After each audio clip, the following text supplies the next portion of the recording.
Obwakabaka nga bukulembeddwamu Katikkiro Charles Peter Mayiga buzzenga bukunga abantu ba Ssaabasajja Kabaka okulima ekirime ky'emmwanyi nga bayita mu nkola ya mmwanyi terimba, era Katikkiro azzenga atalaga ebitundu eby'enjawulo ng'akubiriza abantu okulima emmwanyi.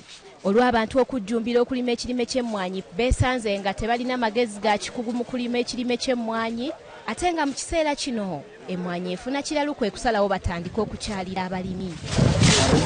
Kino kiwaliriza omulimi Kiwanuka Muhammad ne Minisita omubeezi ow'amazzi n'obutonde bw'ensi Aisha Sekindi okulambula abalimi b'e Lwabenge Bugomola nga mu kiseera kino be balimi n'abalunzi abalima ekirime ky'emmwanyi kye balaba nga kiri ku mutindo.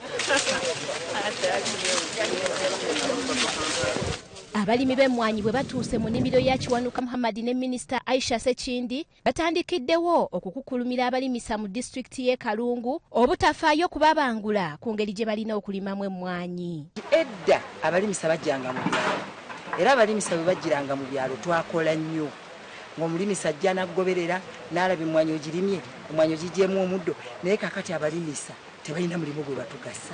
Ekisooka omulimisa talina nnimiro. Nti agenda agamba nti akawuka kano kakwata bwe kati. Bwe tutuuse wano twebuuzizza ng'ennimiro ya Honorable Aisha teriimu kawuka ka mmwanyi ak'obutabi.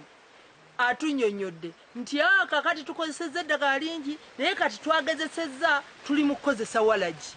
Gwe tuteekako yatta akawuka. Naye singa tuba tufunye abalimisa ne bajja ku ground oba oli awo basobola okututaasaako nga baleetayo abantu ab'enjawulo abava mu bitundu era eby'enjawulo nga basomesa ku kirime ky'emmwanyi nga bakwataganye n'abo abali mu manimiro ag'enjawulo. Abakulembeze ku disitulikiti nga bakulembeddwamu Haji Saddam ne Kansala Irene Mwebe bagamba nti kino kibalabye kibawadde okusoomoozebwa ng'abakulembeze era ne basaba abakyalemedde e Kampala okuvaayo balime emmwanyi. Si buli omukulembeze waba abayise walina okubawo kaalaawensi oba akasente ak'okufuna.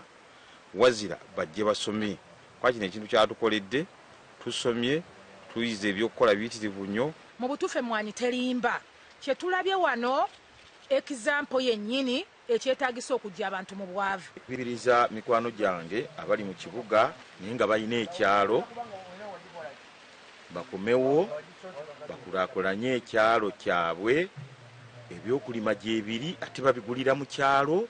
Kati zino emmwanyi togenda zitwala Kampala, ebyuma weebiri. Omwami wa Ssaabasajja ow'eggombolola y'e Lwabenge Mutuba 21 Nsibambi Franka asabye abakungu b'emmengo nga bakulembeddwamu Katikkiro okutuukako e Lwabenge balabe engeri bannakalungu gye bajjumbiddemu omulanga gw'enkulaakulana ogwava mu Bwakabaka. Oweekitiibwa Katikkiro wa Buganda ajja alambule ku mulimi ono, abantu bamanye nti n'abantu babeerayo mu byalo eyo ng'e Lwabenge wansi abasobola okulima emmwanyi okutuuka ku guno omuti. Minisita omubeezi ow'amazzi n'obutonde bw'ensi Aisha Sekindi ng'ali wamu ne bannannyini nnimiro bakkaatiriza ekyabalimisa obutalabula balimi ku nnima ey'omulembe. Nga tugenda mu parish model okujjako ng'aliwo ekikyuseemu abalimisa ne bateekayo obudde okulabika nga bayamba ku balimi. Otherwise bwe banaaba tebakikoze era omulimi ajja kusigala nga afuna kitono kubanga tayongeddwamu magezi ga kikugu. Evelyn Nakyejwe ne Katopo BBS Telefina gy'otobadde.